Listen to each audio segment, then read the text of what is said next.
مثلاً آپ کے شوق کے مطابق آپ اگر تجارت میں گھسنا چاہتے ہیں، اسلام آپ کو روکے گا نہیں، وہاں تجارت کا طریقہ بتائے گا۔ تاجر بنو، بزنس مین بنو۔ محمد عربی صلی اللہ علیہ وسلم نے تبلیغ کے سفر سے پہلے تجارت کے 2 سفر کیے بیرونی ملک کے۔ منع نہیں کرے گا اسلام، لیکن وہاں ہم سے مطالبہ ہوگا کہ تجارت سچائی اور دیانتداری اور ایمانداری کے ساتھ کرو، دنیا کے اندر بھی کامیابی ملے گی اور آخرت میں قیامت کے دن نبیوں کی صفوں کے ساتھ تمہیں اٹھایا جائے گا۔ کیا مقام مل گیا اس کو، بزنس مین کو؟ کیا اس نے تہجد پڑھی، کیا اشراق پڑھی، کیا اس نے 10 پارے پڑھے؟ نبیوں کے ساتھ کیوں کھڑا کیا گیا اس کو؟ اس لیے کھڑا کیا گیا کہ مسجد میں بیٹھ کے سچ بولنا آسان ہے، دکان پہ بیٹھ کے سچ بولنا بڑا مشکل ہے۔ اگر کوئی دکان پہ بیٹھ کے سچ بولتا ہے تو قیامت کے دن نبیوں کی صفوں میں اس کو کھڑا کیا جائے گا۔ کہ آپ کسی بھی شعبے میں جائیں، آپ ہر شعبے میں جنت کما سکتے ہیں۔ یہ امت سب سے اخیر میں آئی ہے لیکن جنت میں سب سے پہلے جائے گی۔ باقی ساری امتیں جنت کی تلاش میں ہیں اور جنت خود اس امت کی تلاش میں ہے کہ کوئی بہانہ کرے تو پھر اس کے لیے راستہ تیار ہے جنت کا۔ تو میں کہہ رہا تھا عزت بھی اسلام میں ہے، وقار بھی ہے۔ سارے وعدے اللہ نے جو کیے ہیں، انک لا تخلف المیعاد، اللہ اپنے وعدے کے خلاف نہیں کرتا۔ غلطی ہم سے یوں ہی کہ ہم سے جو مطالبہ ہوا تھا وہ پورا نہیں ہوا، اس لیے عزم کریں، شروعات تو نماز سے کریں۔ محتم بشان عمل ہے اسلام میں، ہر مسلمان نمازی ہو، یہی مسلمان ہونے کی آئیڈینٹی ہے۔ میں انڈین ہوں، میری کیا پہچان ہے؟ میرے پاس آدھار کارڈ ہے، میرے پاس ڈاکومنٹ ہے، میں انڈین ہوں۔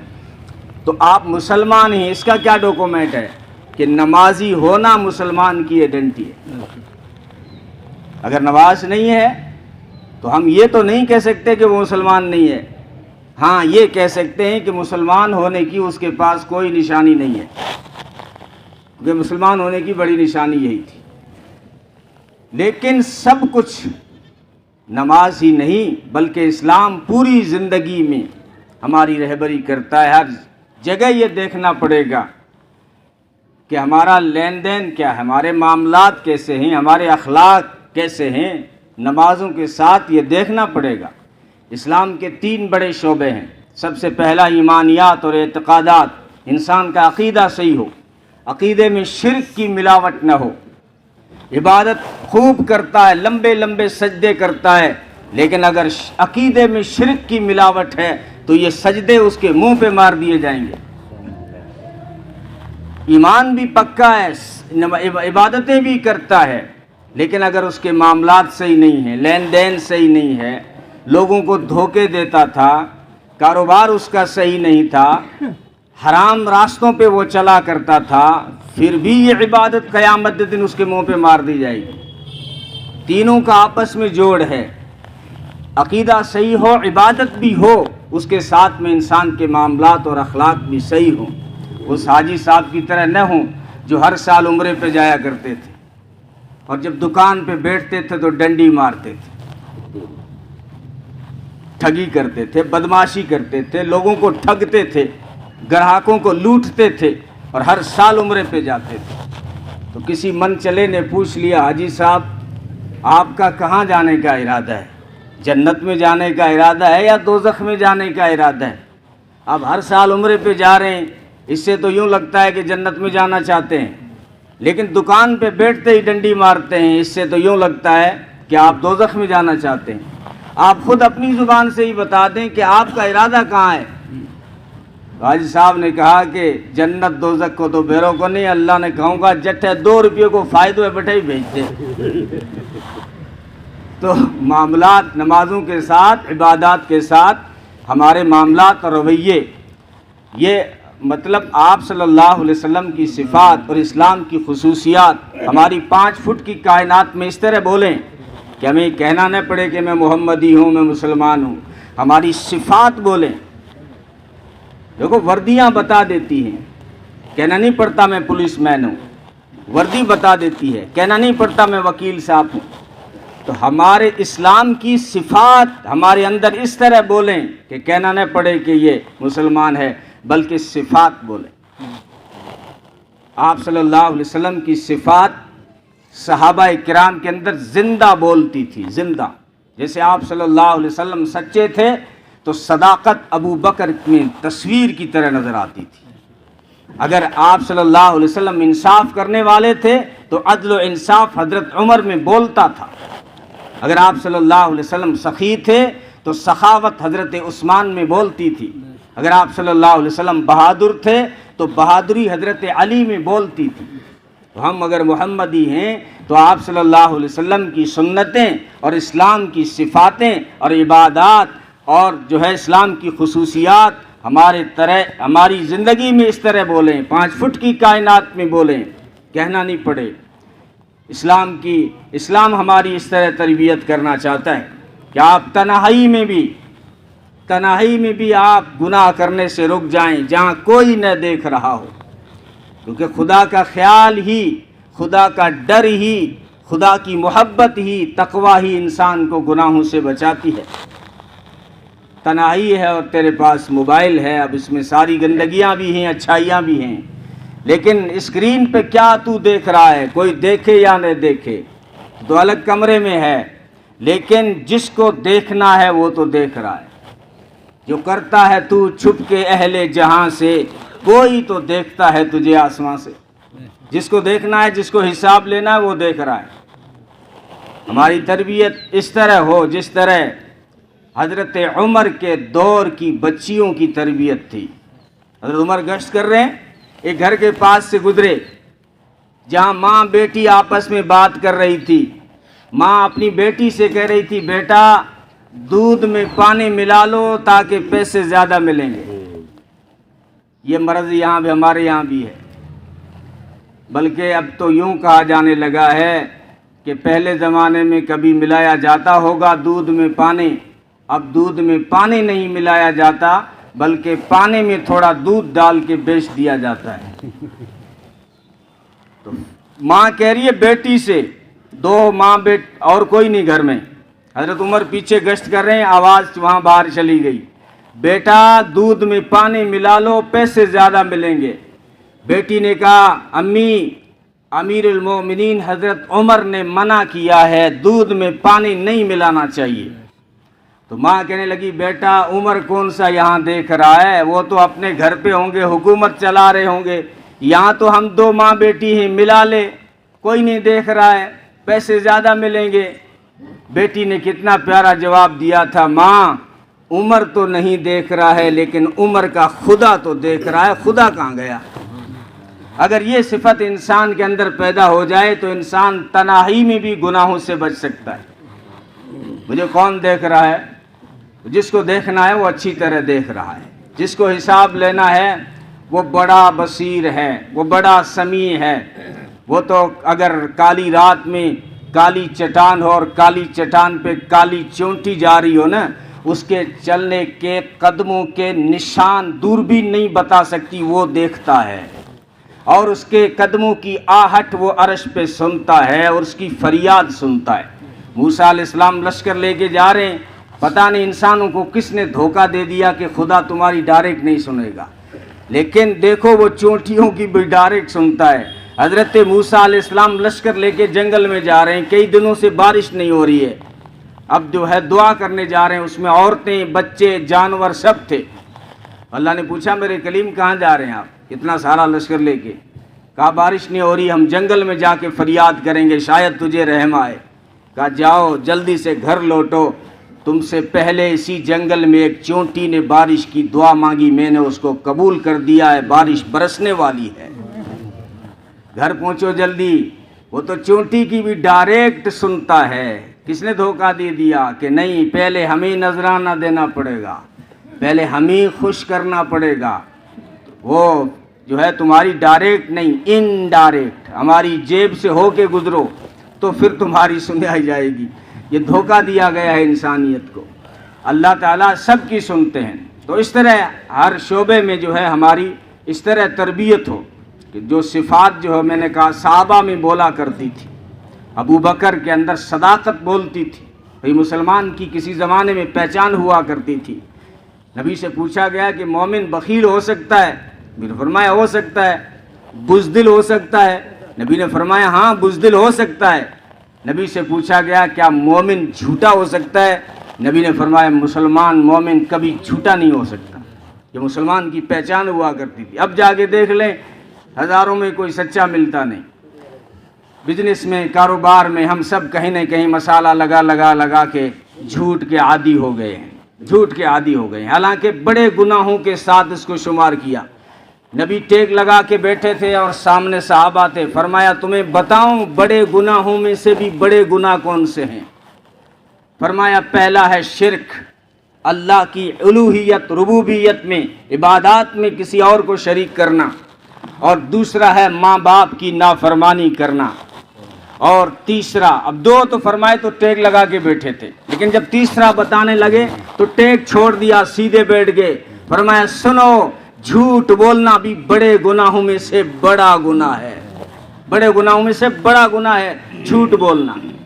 بلکہ آپ کو عجیب واقعہ بتاؤں، ایک غیر مسلم اسلام قبول کرنے کے لیے آپ صلی اللہ علیہ وسلم کے دربار میں آیا اور عجیب باتیں کرنے لگا، کہنے لگا اسلام میں تو آنا چاہتا ہوں، اسلام اچھا دھرم ہے، قبول کرنا چاہتا ہوں، لیکن میں 4 بڑے گناہوں کا عادی ہوں، میں 4 بڑے گناہ نہیں چھوڑوں گا، باقی اسلام قبول کر لوں گا، 4 بڑے گناہ نہیں چھوڑوں گا، میری فطرت عادت بن گئی ہے۔ ایک تو یہ ہے کہ میں شراب پیتا ہوں، اسلام قبول کروں گا، شراب نہیں چھوڑوں گا۔ میں چوری کی میری عادت ہے، اسلام قبول کرنا چاہتا ہوں لیکن چوری نہیں چھوڑوں گا۔ میرے زنا کی عادت ہے کئی سالوں سے، اسلام قبول کرنا چاہتا ہوں لیکن زنا نہیں چھوڑوں گا۔ اور جھوٹ بولنے کی عادت ہے کہ میں اسلام میں آنا چاہتا ہوں لیکن جھوٹ نہیں چھوڑوں گا۔ ان 4 گناہوں میں سے کوئی گناہ نہیں چھوڑوں گا۔ ہاں اگر آپ زیادہ کہیں گے تو ان 4 میں سے ایک گناہ چھوڑ دوں گا۔ سن رہے ہیں آپ؟ 4 بڑے گناہ ہیں، میری عادت بن گئی ہے، اسلام میں تو آنا چاہتا ہوں لیکن یہ 4 گناہ میں چھوڑوں گا نہیں۔ ہاں اگر آپ زیادہ اصرار کریں گے تو میں 4 میں سے صرف ایک گناہ چھوڑوں گا۔ تو نبی نے فرمایا آجا اسلام میں، جھوٹ چھوڑ دے، زنا کا نہیں کہا چھوڑ دے، شراب کا نہیں کہا چھوڑ دے، اور چوری کا نہیں کہا چھوڑ دے۔ دیکھو نبی کی نگاہ کہاں ہے، اسی کو رحمت للعالمین کہتے ہیں۔ نبی پاک صلی اللہ علیہ وسلم نے فرمایا کہ جھوٹ چھوڑ دے، آجا اسلام میں، تیری انٹری قبول ہے۔ اس نے اسلام قبول کیا اور نبی سے وعدہ کر لیا جھوٹ نہیں بولوں گا۔ کہتا میں وہاں سے اٹھا اور نبی کی مجلس جب ختم ہوئی چلا گیا، تو میں نے کہا چلو آج چوری کرتا ہوں۔ نبی نے اجازت دے دی، یعنی نبی کے سامنے بات ہو گئی ہے کہ چھوڑوں گا تو جھوٹ چھوڑوں گا، چوری تو نہیں چھوڑوں گا۔ اب وہ کہتا میں چوری کرنے چلا گیا، لیکن جب واردات اور موقع پہ جب پہنچا ہوں چوری کے مقام پہ، تو مجھے خیال آیا کہ میں چوری تو کر رہا ہوں، کل اگر نبی نے پوچھ لیا کہ تو نے رات کو چوری کی تھی تو کیا جواب دوں گا؟ میں نے نبی سے وعدہ کر لیا جھوٹ نہیں بولوں گا، مجھے تو وہاں سچ بتانا پڑے گا، ہاں چوری کی تھی۔ اگر میں نے نبی کے سامنے سچ بول دیا تو ہاتھ کاٹا جائے گا، اس لیے کہتا میں نے چوری کا ارادہ کینسل کر دیا۔ پھر کہا چلو زنا کی طرف جو میری روزانہ کی عادت ہے ادھر چلتا ہوں، لیکن مجھے خیال آیا کہ کل اگر نبی نے پوچھ لیا کہ تو نے رات کو زنا کیا تھا، اب نبی سے وعدہ کر چکا ہوں جھوٹ تو نہیں بولوں گا، اگر کروں گا تو کہنا پڑے گا، اور اگر یس کر لی اور نبی کے سامنے اقرار کر لیا تو شادی شدہ ہوں، پتھروں سے مار مار کے مار دیا جاؤں گا، سنگسار کر دیا جاؤں گا۔ اس لیے کہتا ہے زنا کا ارادہ کینسل کر دیا۔ کہتا ہے یار یہ تو بڑی سزاؤں والے گناہ تھے، لیکن میں شراب تو پیوں گا، شراب تو پیوں گا۔ لیکن کہنے لگا جب پینے پہ آیا تو خیال آیا کہ کل اگر نبی نے پوچھ لیا کہ تو نے شراب پی تھی، اب اگر میں جھوٹ بولوں گا تو وعدہ خلافی ہے، اور سچ بولوں گا تو مجھے کوڑے مارے جائیں گے، اس لیے کہتا ہے کہ میں نے شراب پینے کا ارادہ بھی کینسل کر دیا۔ دوسرے دن نبی کے دربار میں پہنچا اور کہا کہ اللہ کا رسول مجھے سارا اسلام قبول ہے، آج کے بعد میں کوئی گناہ نہیں کروں گا، قربان جاؤں آپ کی رحمت پہ، آپ نے مجھے جھوٹ سے بچایا اور جھوٹ سے بچنے نے مجھے سارے گناہوں سے بچا لیا۔ اس لیے کہا تھا کہ جھوٹ بڑے گناہوں میں سے بھی بڑا گناہ ہے۔ خیر اللہ تعالی ہم سب کو عمل کی توفیق عطا فرمائے، نمازوں کے پابند بنیں، اپنے معاملات اور اخلاق کو درست کریں، اور جو ہے اپنے بچوں کو تعلیم دلائیں۔ فضولیات میں، شادی بیاہ میں، رسم و رواج میں پیسہ خرچ کرنے سے بہتر ہے کہ پیسہ اگر خرچ کرنا ہے تو اونچے اونچے ماڑیوں میں نہیں، بڑے بڑے موبائلوں پر نہیں، پیسہ خرچ کرنا ہے تو اپنی اولاد کی تعلیم پہ خرچ کرو۔ نبی نے فرمایا کوئی باپ اپنی اولاد کو علم سے بڑھ کے کوئی بڑا گفٹ نہیں دے سکتا۔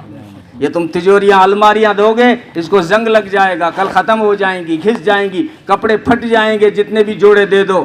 لیکن اگر اپنی اولاد کو آپ نے علم کا جوہر دیا، وہ زندگی میں بھی ساتھ دے گا، آخرت کے مشکل مراحل میں یہ روشنی وہاں ساتھ دی۔ اس لیے اپنی اولاد کو علم ضرور پڑھائیں، تربیت کریں۔ آج ہماری کمی یہ ہے کہ لفظ تو رٹا لیتے ہیں لیکن ماں باپ اپنی اولاد کو ٹائم دے کر تربیت نہیں کر رہے ہیں۔ اس لیے پھر شکایت نہ کریں کہ جو ہے بیٹی کہنا نہیں مانتی، بیٹا کہنا نہیں مانتا۔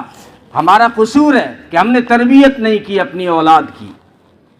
اسلام کے اصولوں میں تربیت کریں اپنی بیٹیوں کی۔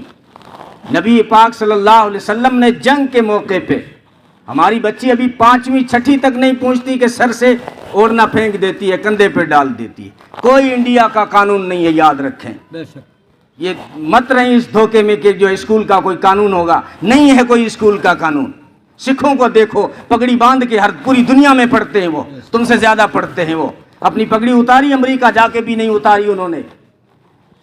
تجھے 8ویں کی ٹی سی کیا مل گئی، تو نے سارا اسلامی پھینک دیا۔ تربیت کریں اسلامی اصول میں۔ حضرت نبی پاک صلی اللہ علیہ وسلم نے جنگ میں دیکھا دشمن بیٹی کے سر سے دوپٹہ سرک گیا تھا، کیونکہ وہ بیٹی تلوار لے کے نبی کو قتل کرنے کے ارادے سے آئی تھی، نعوذ باللہ۔ عیسائیوں کی لڑکی تھی، حاتم طائی کی بیٹی تھی، لیکن جب گرفتار ہو گئی تو بھاگنے میں، ادھر ادھر چھڑانے میں اس کا دوپٹہ سر سے سرک گیا۔ جھانسی کی رانی کا نام سنا ہوگا۔ یہاں کا کلچر ہندوستان کا سامنے رکھ کے چلیں۔ انگریز نے کہا تھا کہ یہ عورت ہے کون، اس کا نقشہ بناؤ، یہ ہے کون جھانسی کی رانی جس نے انگریز کی فوجوں میں ہلچل مچا رکھی ہے۔ تو انگریز مر گیا، لیکن جھانسی کی رانی لکشمی بائی کا نقشہ نہیں بنا سکا، کیونکہ لکشمی بائی نے کبھی جنگ کے میدان میں بھی اپنا چہرہ نہیں دکھایا۔ مجھے کسی اسکول میں مجھ سے پوچھا گیا تھا کہ اسلام عورت کو پردے کا حکم دیتا ہے، لپیٹ کے رکھتا ہے۔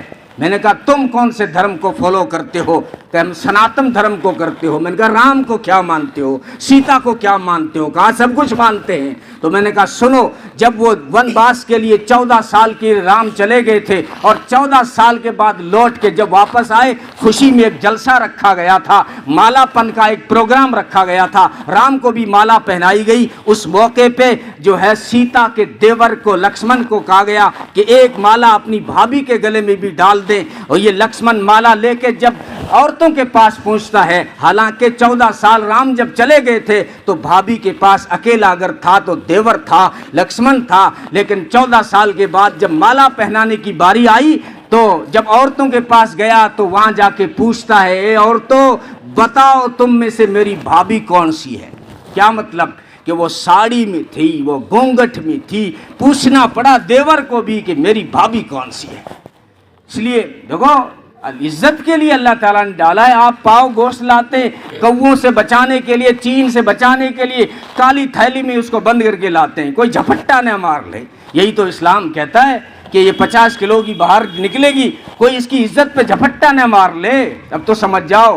تو نبی پاک صلی اللہ علیہ وسلم نے دیکھا کہ جو ہے دشمن ہو تو کیا ہوا، لڑکی ہے، بیٹی ہے، اس کے سر پہ دوپٹہ نہیں ہے۔ نبی نے اپنی چادر، بلال چادر لاؤ، کیا کریں گے؟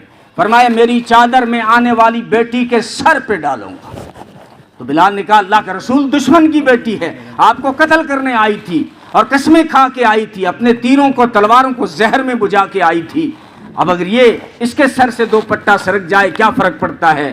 نبی نے فرمایا بلال بیٹی بیٹی ہوتی ہے چاہے اپنی ہو چاہے دشمن کی ہو، بیٹی بیٹی ہوتی ہے چاہے اپنی ہو چاہے پرائی ہو. عزت سب بیٹیوں کی اسلام دینا چاہتا ہے، صرف مسلمانوں کو نہیں، عزت تو اسلام ساری عورتوں کو دینا چاہتا ہے. یہ کہنا چاہتے تھے. اللہ تعالی ہم سب کو عمل کی توفیق عطا فرمائے.